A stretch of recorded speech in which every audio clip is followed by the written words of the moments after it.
আমাদের আজকের গল্প উষা মেশিন, কলমে খুকু ভট্টাচার্য।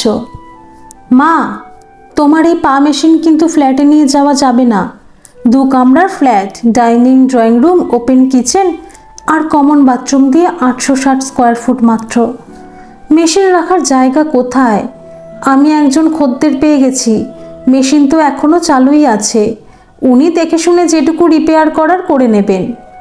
কি বলছিস বাবু? এই মেশিনটা যে এক সময় আমাদের বাঁচিয়ে রেখেছিল, ও যে আমার আরেকটা সন্তানের মতো। আমি বা কি করব বলো? কত কষ্ট করে লোন নিয়ে ফ্ল্যাটটা কিনলাম। ভাড়া বাড়িতে থাকতে কি চিরদিন ভালো লাগে? বাড়িতে যেমন তেমন জিনিস রাখা যায়, কিন্তু ফ্ল্যাটে তো আর সেইভাবে রাখা যাবে না।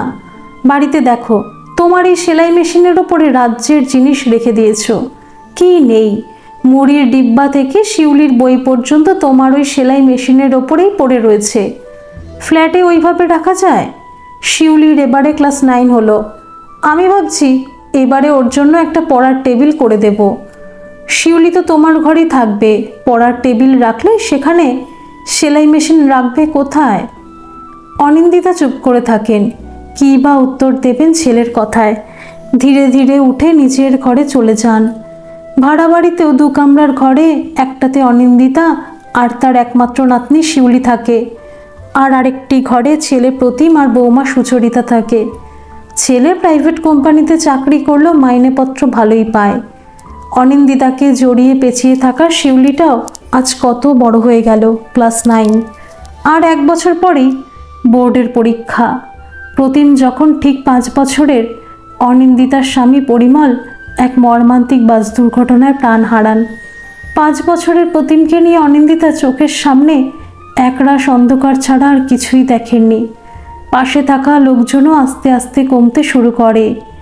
দিশাহারা অনিন্দিতা বুঝে উঠতে পারেন না কি করবেন। বাপের বাড়ির অবস্থাও সেই রকম ভালো না। পরিমলের বাড়ির অমতে বিয়ে করার জন্য শ্বশুরবাড়ির দরজাও মোটামুটিভাবেই বন্ধ। পথ দেখিয়েছিলেন পাশের বাড়ির উমা বৌদি। অনিন্দিতা ভালো সেলাই জানতেন। উমা বৌদিও মেশিনের কাজই করতেন। উনি অনিন্দিতাকে পরামর্শ দিয়েছিলেন একটা পা মেশিন কেনার জন্য। হাত মেশিনে অনেক সময় লাগে, তাই পা মেশিনই ভালো। কিন্তু মেশিন কিনবেন সেই টাকা কই? প্রতিমের বাবার অফিস থেকে যে টাকা পেয়েছেন সেটা সামান্যই। বসে খেলে রাজার ঘরাও শূন্য হয়ে যায়। শেষে উমা বৌদিরই এক চেনা পরিজনের থেকে এই উষা পা মেশিনটা প্রায় জলের দামেই কিনেছিলেন। উমা বৌদি নানান জায়গায় অর্ডার ধরিয়ে দিতেন। হাতের কাটিং আর সেলাইয়ের গুণে ধীরে ধীরে অনিন্দিতা একটা জায়গায় এসে দাঁড়ান। প্রথম যখন মেশিন চালাতেন তখন প্রীতম হাঁ করে দেখত। তার ছোট্ট মন মায়ের জন্য কেঁদে উঠত।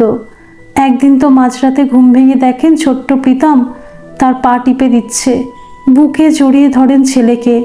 ওইটুকু ছেলে কি করে বুঝলো যে মেশিন চালিয়ে চালিয়ে পা দুটো যেন যন্ত্রণায় ছিঁড়ে পড়তে চায়। মায়ের বুকে মুখ গুজে ছেলে বলে, মা, তোমার মেশিনের পাশে তো জায়গা আছে, ওখানে আমার বই রাখতে দেবে? ও মা, আমি তাহলে সেলাই করব কি করে রে? যখন সেলাই করবে তখন বইগুলোও নামিয়ে দেবে। আচ্ছা সোনা, তাই হবে। ছেলের গ্র্যাজুয়েশন পর্যন্ত বই ওই সেলাই মেশিনের একধারেই থাকতো। ওইখানে বই না রাখলে নাকি ওর রেজাল্ট ভালো হবে না। কী জ্বালাতন! একবার বই নামাও আর একবার ওঠাও। তবুও অনিন্দিতার মনে একটা তৃপ্তি ছিল। তখনকার দিনের উষা কোম্পানির মেশিন। সেকেন্ড হ্যান্ড হলেও কি তার গতি! মেশিন যেন কথা বলতো। কোনোদিন একটা মিস্ত্রির হাত লাগেনি মেশিনের গায়ে। মেশিনের গায়ে হাত বোলাতে থাকেন অনিন্দিতা। অজান্তেই চোখের কোল বেয়ে জল গড়িয়ে পড়তে থাকে। শিউলি এসে পিছন থেকে জড়িয়ে ধরলে অনিন্দিতা চোখটা তাড়াতাড়ি মুছে নেন। ঠাম্মি, তুমি কাঁদছো কেন?